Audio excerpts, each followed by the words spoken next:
Perkenalkan, nama saya Utama Laulis dari kelas 10 TKJ 5. Di sini saya akan mempresentasikan materi sejarah tentang pengertian sejarah dan bagian-bagiannya. Sejarah merupakan peristiwa atau cerita masa lalu yang tidak bisa diulang kembali. Dan beberapa pengertian sejarah menurut para ahli. Yang pertama ada Herodotus. Menurut Herodotus, pengertian sejarah merupakan suatu kajian perputaran jatuh bangunnya masyarakat dan peradaban. Kajian yang membahas semua peristiwa yang terjadi dalam masyarakat atau peradaban sejak masa lalu hingga kini. Yang kedua adalah pengertian sejarah menurut Muhammad Hatta dan Muhammad Ali. Sejarah merupakan pemahaman masa lalu yang mengandung berbagai dinamika dan problematika manusia. Dan yang ketiga ada menurut Sartono Kardiarjo. Sejarah merupakan cerita sebuah kejadian dengan membuat kembali peristiwa tersebut secara verbal. Dan yang keempat, Jebang.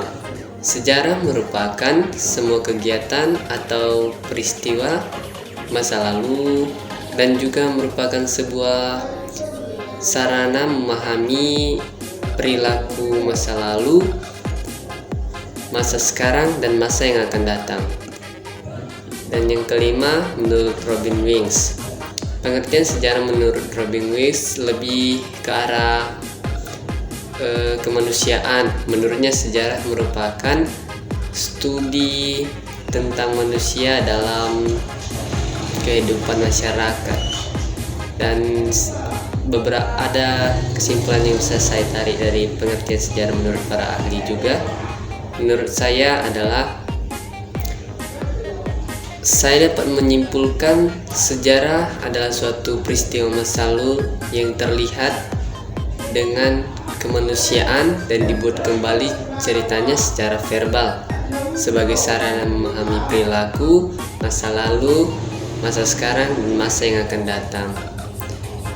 Ciri-ciri sejarah itu yang pertama unik. Alasannya kenapa dibilang unik? Karena hanya terjadi satu kali dan tidak bisa sama persis jika diulangi kembali. Contohnya kalau kita membuat cerita tentang sejarah kemerdekaan Indonesia, kalau kita ulangi kembali ya orangnya tidak sama-sama gitu aja, nggak bisa mirip, nggak bisa mirip persis.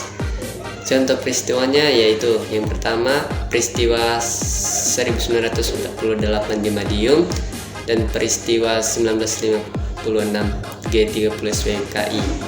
Dan yang kedua penting. Kenapa dibilang penting? Karena peristiwa tersebut sangat memiliki kedudukan yang penting dalam masyarakat luas. Kenapa begitu? Karena sejarah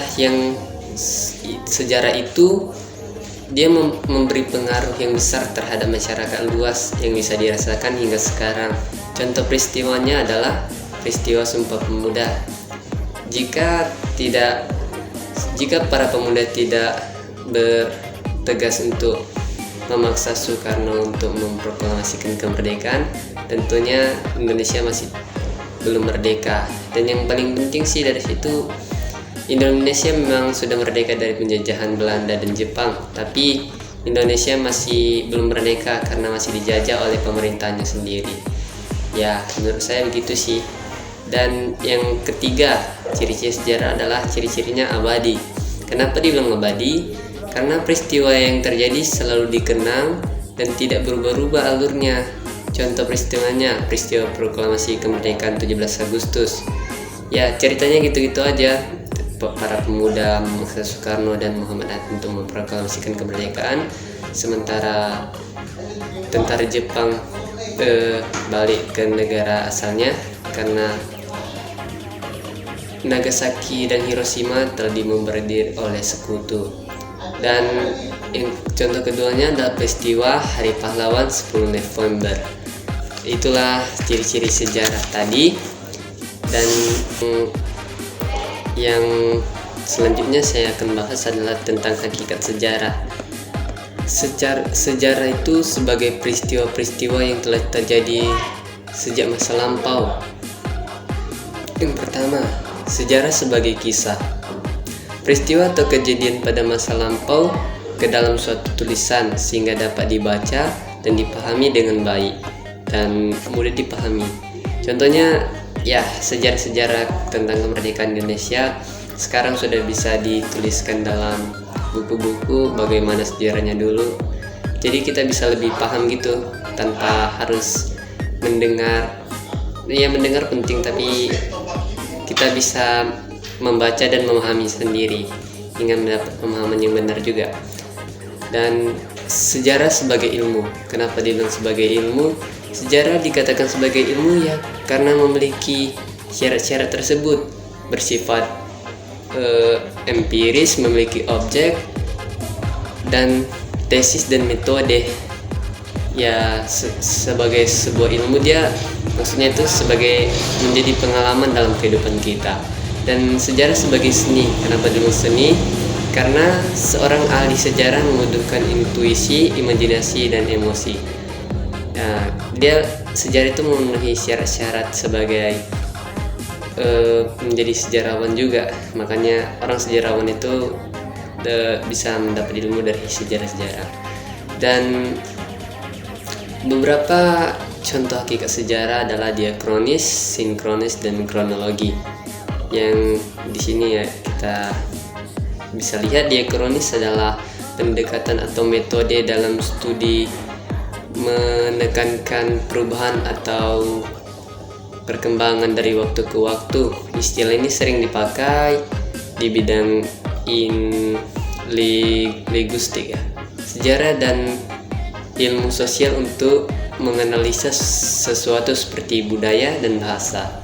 Sinkronis itu pendekatan ini bertujuan untuk memahami keadaan atau struktur pada waktu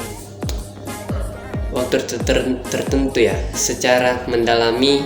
Studi sinkronis dapat mencakup analisis tata bahasa. Dan kronologi ya, kronologi itu maksudnya sejarah itu jelas menceritakan peristiwa awal sampai akhir dengan secara rinci dan lengkap, dengan fakta yang akurat dan bukti-bukti yang tepat. Nah, ya, dan itulah presentasi sejarah saya. Jika ada salah, saya mohon maaf. Saya tutup dengan terima kasih.